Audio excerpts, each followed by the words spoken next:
Right, so it's been a couple days since the first startup. Just kind of want to give an update. So I did a little like stress testing, I guess you could call it stress testing on the fuel system. So when I had the first start, it was leaking.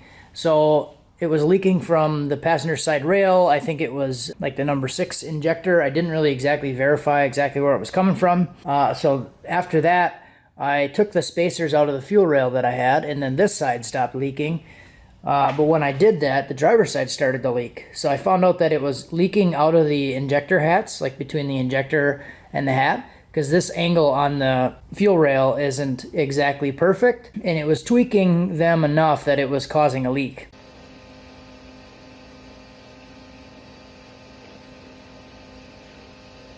So I adjusted the rail a little bit and got this all to stop leaking. I just hooked the pump up to a battery and I ran the pumps with everything set up like this for probably around an hour today. And then I put a mechanical gauge on the fuel pressure regulator and then I was adjusting that thing. So at first I just had a sensor in there. So at first I just cranked the thing up pretty much as high as it would go. And I'll insert some pictures here. I was just using a clamp meter and kind of measuring the amperage, and I got the amperage up to about 13 amps based on the PDF from the website. I figured that would be around 90 amps. It ended up being about 85 when I put the mechanical gauge on it at 13 amps. So then I tested it at 60 psi and 40 psi, and 80 psi was drawing about 11.5 amps, 11.59 amps.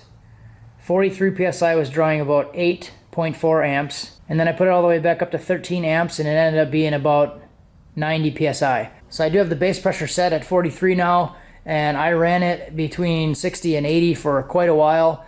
When I had it all the way up, I probably only ran it for like 10-15 minutes, but it's never going to run at 90 psi for 10 minutes ever. So assuming that is a perfect 1-to-1, I ran it at like 90 psi. So from 40 psi base pressure to 90, that's like almost 50 pounds. So I know I'm not going to run 50 pounds of boost ever. So I'm a little more confident in the fuel system now that I got the leaks up front handled. I also had a leak from this fitting up here, and I cranked the piss out of this fitting and it still leaked. It was just like a tiny leak. It was barely even dripping off of it. So I pulled the fuel cell back out, and I noticed that it had a little bit of a nick on the barb, and it was just enough to like let a little bit of fluid seep through it. So that kind of sucked. So I took the fuel cell out last night. I also fixed this line here, so this line's not leaking. The filter is not leaking. So right now I'm just kind of draining all the old fuel out of it, the 87, and then I'll put some E85 in there. Then what I did to drain it out was just pull the return line off, and then I made this little adapter out of just some random fittings because I wanted to go from the 8 to a hose. So I have 8 to an 8 orb to another fitting that's a 8 orb to 10, and then a fitting that's a 10 orb or a 10 to 6 flare, and then a 6 flare to barb. So good thing I had random fittings. So moving on from the fuel system, I do still have leaks on the transmission cooler. Both of the transmission cooler fittings for the inverted flare to 6AN are leaking. The same thing happened on the Escalade. Those fittings leaked. They were ICT billet fittings, and then those leaked. This is from a different company. I read the listing that they had, and they said it's a direct fit for the TrueCool, and they're still leaking. Both of them are leaking, so I might just weld them on. The problem is those are stainless, so I either got to get aluminum fittings, or I can just weld the stainless to the aluminum, which I have done before.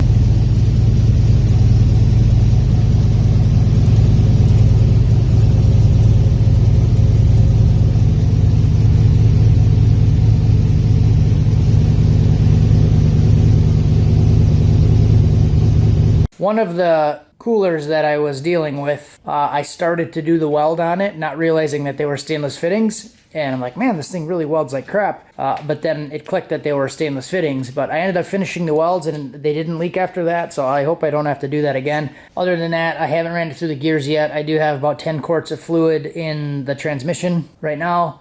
I'll probably hook the transmission and stuff up tomorrow and then start cycling it through the gears. I did bleed the brakes. I did fix this line that was going up and over like this. It's just going straight in now. And I had an adventure yesterday bleeding all of the brakes with my children. So it was the ultimate test of my patience, bleeding brakes with a 5-year-old and using 25-year-old bleeders.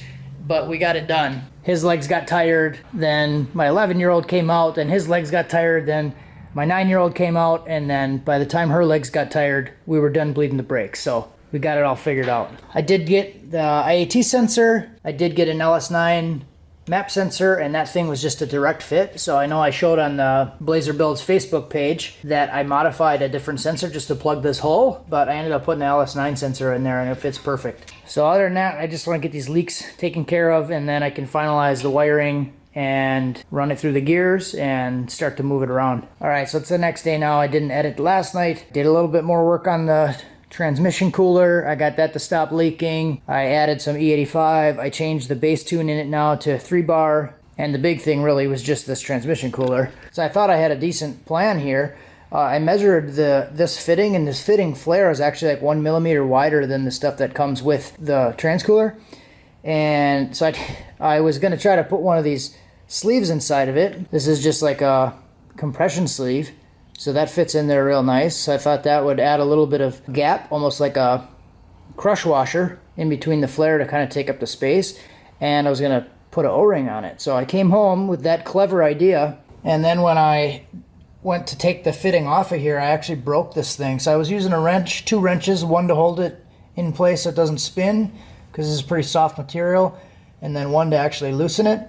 So when the fitting cracked loose, my top wrench loosened the fitting, the bottom wrench went all the way to the left, and it actually broke the thing off anyway. So I ended up re-welding that on there, and then I just took 2 8-orb to 6AN fittings, cut the 8-orb side off, and welded it on there. So that's what I did to this side too. I just cut the orb part off, put the flare on there, and welded it on. So this is twice now for me using the TrueCool with the 6AN fittings that I've had it leak. It leaked on this truck and on the Escalade. And I think the old TrueCool that I had on here, I had welded fittings on there also. So I threw that one away when the transmission went bad because it sent a bunch of metal through everything. So I just threw that cooler away. And this is all fresh stuff. So I did run the truck and revved it up to like 2,000 RPM.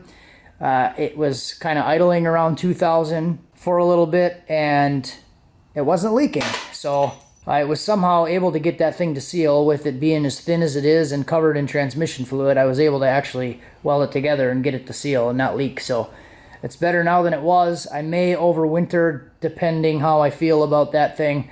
Just buy a new cooler, new aluminum fittings, thread them in, and just weld them on right away. ICT Billet makes some aluminum fittings for that thing, so I might just, thread it in, weld it on. You'd see the bumper's all wet. I did add some water into the engine now, so it has water, it has transmission fluid that doesn't leak, it has fuel that doesn't leak, it has oil that doesn't leak, brake lines don't leak. There is a little bit of wetness from the transmission fluid on the front of the pan, so I don't know if that pan gasket is leaking. I'm not too concerned about that one. I did order the belt for the accessory drive kit. I was able to find the part number for the belt on the Holley PDF for the mid mount. I bought all this stuff individually, but it does have the part number on there. It's like a 1715 millimeter belt. So it's actually this guy here, Bando 6PK 1715. So 1715 divided by 25.4, it's a 67.5 inch belt. So I'll get that thing on, be able to circulate some coolant, run it a little bit longer, and then I should be able to start moving it around the garage, at least move it out